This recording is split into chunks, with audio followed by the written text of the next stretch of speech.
Represente graficamente a situação. Dividir igualmente 3 bolos idênticos para 4 pessoas.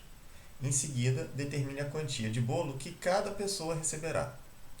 Eu vou fazer usando uma estratégia assim, que eu acho a mais simples. Bom, primeiro vou desenhar cada bolo com esse formato retangular, ok? E aí então vou pegar 3 desse aqui. Deixa eu então copiar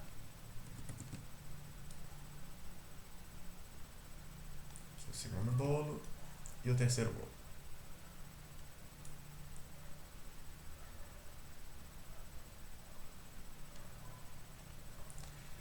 Agora, essa divisão aí para 4 pessoas, eu vou fazer da seguinte forma. Vou pegar aqui uma...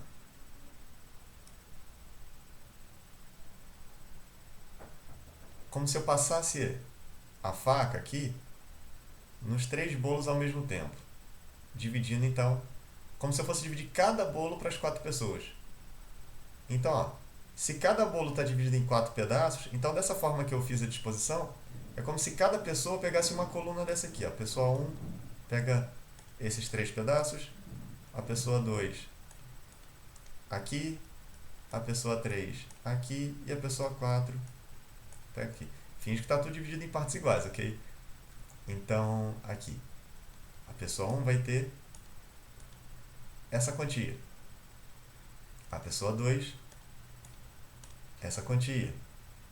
A pessoa 3, cadê que cor? Essa aqui.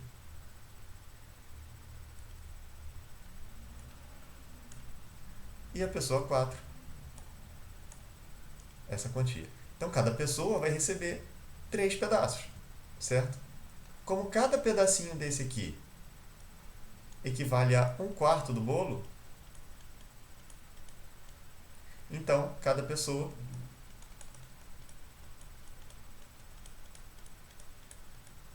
receberá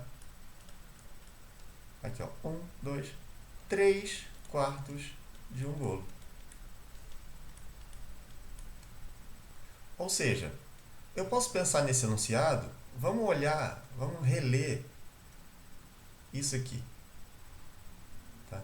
Dividir igualmente 3 coisas entre 4 pessoas, o que eu estou fazendo então é essa conta aqui. É 3 bolos dividido por 4 pessoas. Ou seja, no fundo, eu estou fazendo essa conta aqui, ó, 3 dividido por 4. E o resultado disso, né, 3 coisas dividido em 4 partes iguais, certo? E o resultado disso foi 3 quartos do bolo. Né? 3 bolos para 4 pessoas deu 3 quartos de bolo por pessoa. Né? Usando essas que seriam as unidades aqui. Ok? A próxima questão é muito parecida.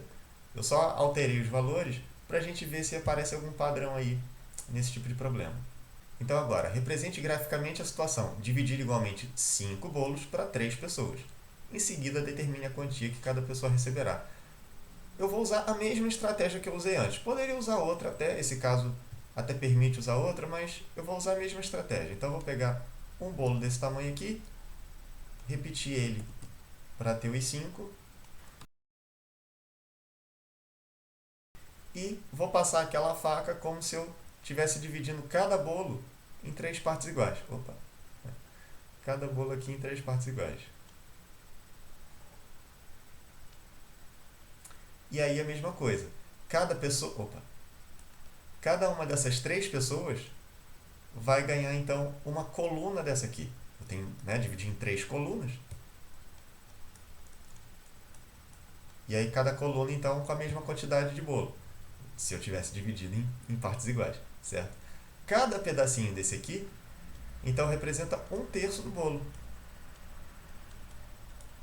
1/3 de um bolo, né?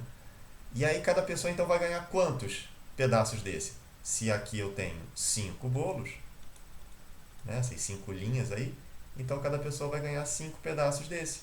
Ou seja, 5/3. Cada pessoa receberá 5/3 de um bolo.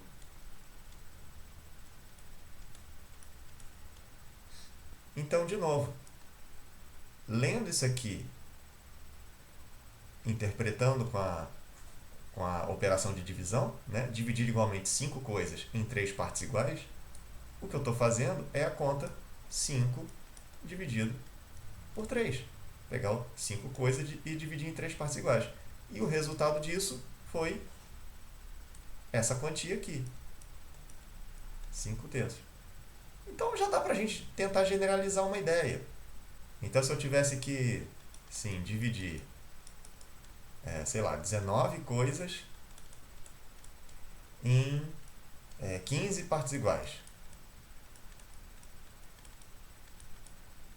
eu poderia usar a mesma estratégia. Pegar, então, 19 coisas iguais, vou pegar 19 retangulinhos. Claro que aqui eu não vou desenhar todos os 19, mas só para a gente ter uma ideia. Digamos que aqui, então, eu tenha essas 19 coisas. E vou dividir em 15 partes iguais. E vou usar aquela mesma estratégia que eu estava usando antes. É como se eu dividisse cada uma em 15 partes iguais. Então, mas imaginem vocês aí, então, que eu dividi em 15 colunas aqui. Então, aqui eu tenho 15 colunas, né, com essa subdivisão. Ou seja, cada pedacinho desse aqui equivale a 1/15 dessa coisa.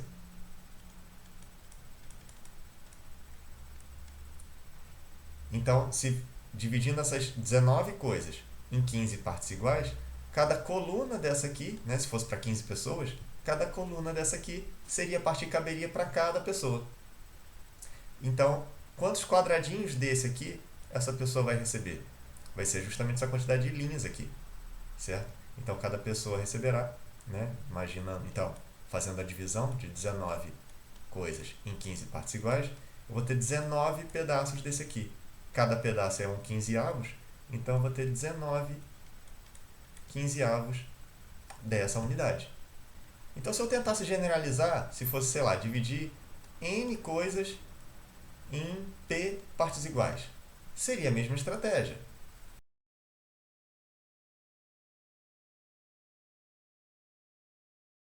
E agora eu vou dividir tudo isso em P partes iguais, usando aquela mesma estratégia. Então, eu vou ter aqui P colunas. Certo? Se eu dividir aqui em P partes iguais, então cada quadradinho desse aqui equivale a 1 sobre P, né? 1/Pésimo da unidade. E aí, imaginando que cada coluna dessa aqui seria a parte que caberia a uma pessoa, né? Digamos assim. Então, quantos pedacinhos desse eu teria aqui? Justamente idêntico a essa quantidade de linhas que eu tenho aqui, que são N. Então, pegar N coisas e dividir em P partes iguais, eu vou ter N pedaços desse tamanho, ou seja, N sobre P. Essa fração N sobre P da unidade. Tá? Então, aqui a gente tem uma outra característica, mais uma interpretação para essa notação de fração. Então, a gente já viu que a notação de fração ela pode representar o que seria a interpretação original dela, uma parte do inteiro. Ela pode representar também uma parte maior do que o inteiro, uma quantia maior do que o inteiro, né? Uma parte quebrada maior do que o inteiro. E também aqui a gente pode ver que essa mesma representação aqui como o resultado, né? A quantia equivalente ao resultado dessa operação, n dividido por p. Tudo bem? Ana ganhou uma barra de chocolates e deu 2/7 dela para o seu irmão, 3/7 da barra para o seu primo e ficou com o que sobrou. Então, ao todo, que fração da barra de chocolate Ana deu para os seus parentes? Bom, inicialmente eu posso pensar na representação gráfica aqui disso. Então, vou pegar aqui a barrinha e dividir em 7 partes iguais. 1, 2, 3, 4, 5. Nossa, ficou horrível aqui. Deixa eu apagar aqui.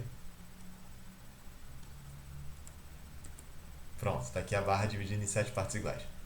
Então, ó, 2/7 foi para o irmão, ou seja, 2 pedacinhos desse aqui para o irmão. E 3/7 foi para o primo.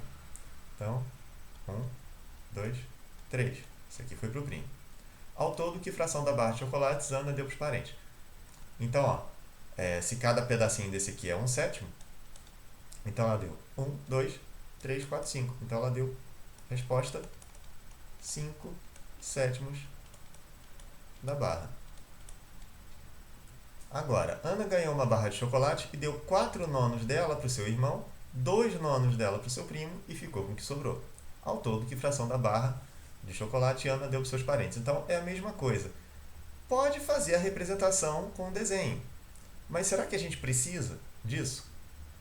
Aqui está fácil porque as duas frações têm o mesmo denominador, 9. Então, a ideia aqui que está acontecendo de eu juntar essas quantias é a ideia de soma desses valores. Então, o que eu estou querendo saber aqui é tentar fazer essa operação de soma entre essas quantias. Ou seja, o resultado disso é o que me interessa aqui, para saber o total que a Ana deu para os parentes. 4/9 mais 2/9. E aí é só pensar que eu estou somando aqui coisas de mesmo tamanho, né? Como cada fileirinho daquela barra ali equivale a 1/9. Então, 4 pedaços desse vão para uma pessoa, 2 pedaços desse vão para outra pessoa. Então, o que eu vou ter aqui ao todo é 6 pedaços desse, certo? Então, 6/9 da barra de chocolate. E eu ainda posso pensar no seguinte, olhando para essa fração aqui, eu posso pensar em simplificar ela.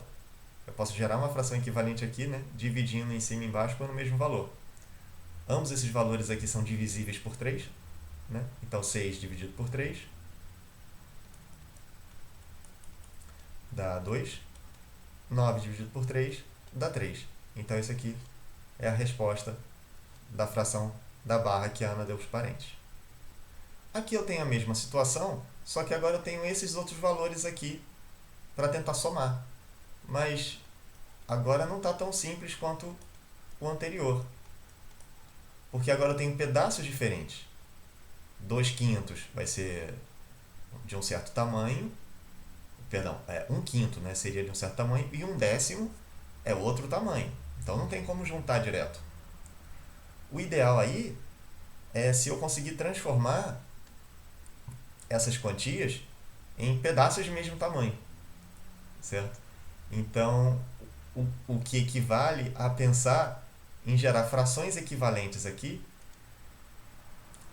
para que aconteça o que aconteceu nos anteriores. Eu ter duas frações com o mesmo denominador. E aí, como que eu consigo pensar então em frações equivalentes para que isso aconteça? Ou seja, essa fração 2/5 aqui tem que virar uma outra fração e essa segunda aqui também, tal que eu tenha o mesmo denominador em ambas. Nesse caso, nem é difícil. Tá? Se eu pensar numa fração equivalente a essa aqui, eu consigo transformar esse 5 em 10, só multiplicando por 2. Então, ó, daqui para cá eu vou multiplicar por 2. Obviamente, daqui para cá também vou ter que multiplicar por 2. Então aqui eu vou ter 2/5 é a mesma coisa que 4/10. E aqui eu posso manter 3/10. E aí pronto. Então agora eu tenho 4 pedaços de 1/10 da barra e 3 pedaços também de 1/10 da barra. Então vou somar pedaços de mesmo tamanho. Aí tudo bem. É só fazer então 4 mais 3, que dá 7/10 da barra. De novo, aqui agora a mesma situação, só que com esses valores. Então quero no fundo, saber quanto vale 2/6 mais 3/8. E de novo eu tenho o problema de duas frações com denominadores diferentes. Então de novo vou usar a estratégia de gerar duas frações equivalentes que tenham o mesmo denominador. E eu tenho que pensar, bom, o denominador que vai aparecer aqui vai ser um múltiplo de 6. Múltiplo de 6. E o denominador que vai aparecer na segunda fração vai ser um múltiplo de 8. Ok? Então eu tenho que pensar em um número que seja ao mesmo tempo múltiplo de 6 e múltiplo de 8. Bom, um resultado fácil para isso é eu pensar no 6 vezes 8.